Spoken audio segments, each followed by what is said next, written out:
Punës së Skenderajt, pasi që i njëjti raportohet nga mediat se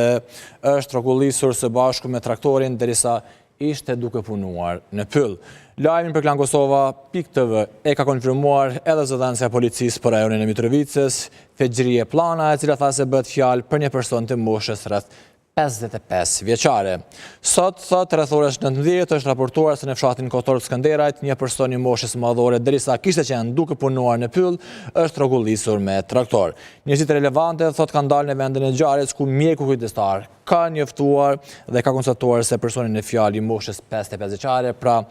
është pa shenja jete, thuhet me tutje në konfirmim, teksa siç raportojnë disa media lokale nga Drenica,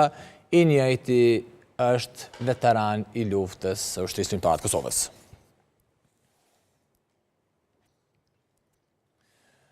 Në kohë me nderime shtetërore shpërcjell